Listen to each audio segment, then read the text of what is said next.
तो जय हिंद साथियों। आज देखिए मैं एक छोटा सा आप लोग को वीडियो लेकर आया। मैं इस वीडियो के माध्यम से मैं ये आप लोग को समझाना चाहता हूँ। बस ये वीडियो एक बार आप देखिए। देखने के बाद आपको ये पता चलेगा कि हमारा भारत देश किस तरीके से गुलाम हो गया था अंग्रेजों के हाथों। और दूसरी बात की हमारे देश पर कौन कौन से विदेशी यात्री जो आक्रमण किए और फिर शासन किए, वो मैं आपको छोटी सी वीडियो में बताऊंगा। उससे आपको ये पता चलेगा कि अब मैं और भी आगे, ये मेरा थोड़ा सा एक छोटा सा क्लास है, इससे आप लोग को अगर अच्छा लगेगा तो फिर आपके फीडबैक के अकॉर्डिंग मैं क्लास को चलाऊंगा। अगर आप लोग को अच्छा लगेगा तो अगर आप लोग कमेंट्स कीजिएगा तो मैं क्लास को रेगुलर कंटिन्यू करूंगा।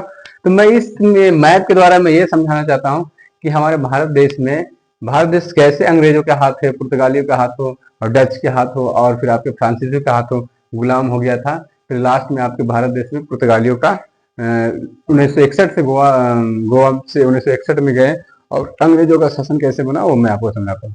तो सबसे पहले देखिए आपका भारत, ये मैप में आपको यहाँ दिख रहा होगा, जो आपके यहाँ देखिए पिंक कलर का है। तो सबसे पहले प्राचीन काल से चलते हैं। तो प्राचीन काल में भारत का व्यापार, पुराने प्राचीन काल में यूरोप जो आप देख रहे हैं यहाँ, ये पूरा यूरोप का है। यूरोप का आपका प्राचीन व्यापार चलता था, यूरोप वासियों से प्राचीन व्यापार चलता था प्राचीन काल में ही।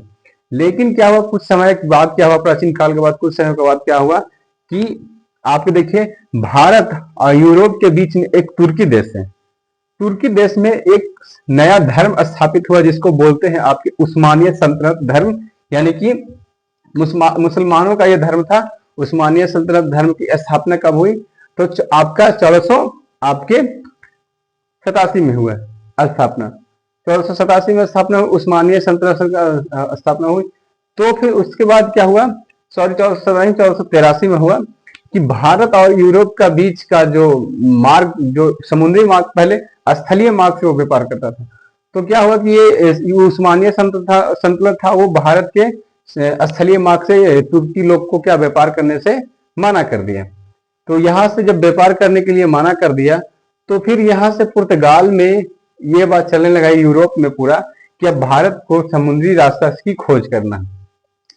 तो समुद्री रास्ते की खोज करने, तो इसी प्रकार पुर्तगाल में स्कूल खोल करके राजा, वहां के राजा थे, वो स्कूल या राजा रानी प्रशिक्षण देते थे स्कूल खोलकर कि यहाँ भी प्रशिक्षण, नाविक का प्रशिक्षण देते थे कि भारत में समुद्री मार्ग की खोज किया जाए।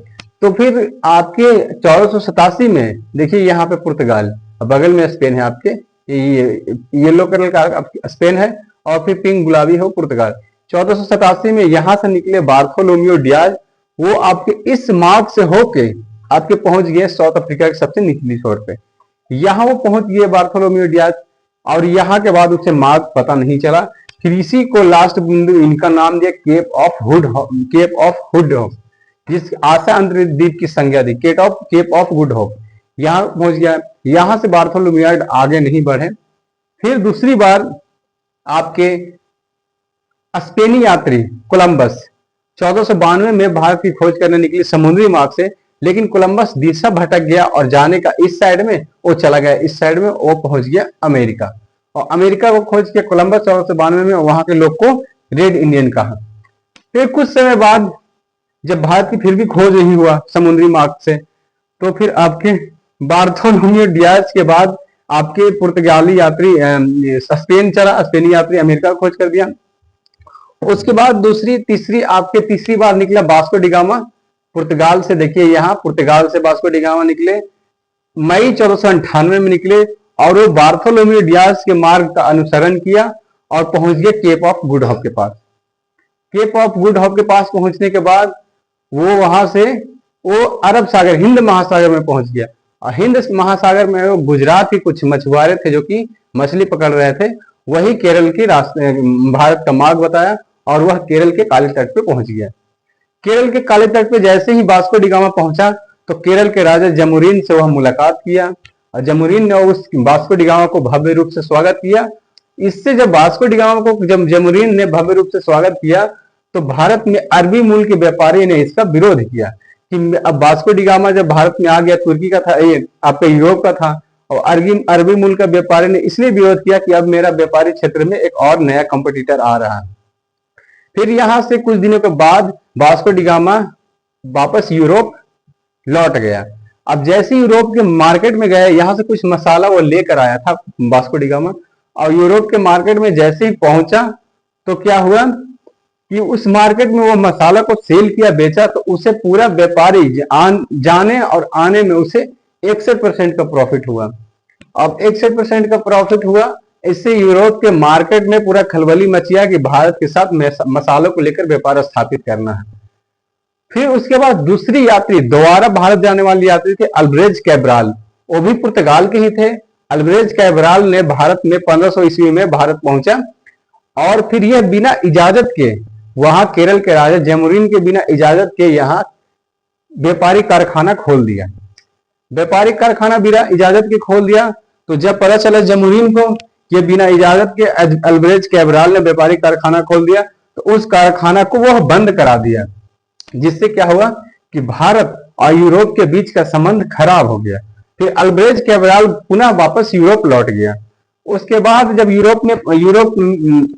यूरोप में पुर्तगाल में पता चला कि भारत और यूरोप के बीच का संबंध खराब हो गया है, तो वहां के राजा फिर से वास्को डी गामा को भेजा। तो वास्को डी गामा दूसरी बार भारत 1502 ईस्वी में वास्को डी गामा दूसरी बार भारत में पहुंचा। फिर वहां के राजा जैमुरीन से प्राप्त मिला, केरल के राजा जैमुरीन से। उसके बाद जैमुरीन को बोला कि हमें व्यापारिक छूट प्रदान कीजिए, मैं यहाँ व्यापार करना चाहता हूँ। तो व्यापार के लिए जैमुरीन ने उसे छूट दे दिया, और केरल के कोच्चि में पहला मान्यता प्राप्त कारखाना 1503 ईस्वी में खोला पुर्तगालियों द्वारा। तो पुर्तगाली द्वारा 1503 ईस्वी में केरल के कोच्चि में पहला व्यापारिक कारखाना खोला, और फिर पुर्तगाली व्यापार करने लगा। तो ये छोटा सा इंट्रोडक्शन वीडियो था। इसके बाद में और आपको जैसा फीडबैक रहेगा उस तरीके से मैं बताऊंगा। तो बस वीडियो में इतना ही, और आप लोग कमेंट कीजिए कैसा लगा इतना सा थोड़ा सा इंस्ट्रक्शन, उसके बाद मैं आगे बताऊंगा। चलिए वीडियो को बंद करते हैं।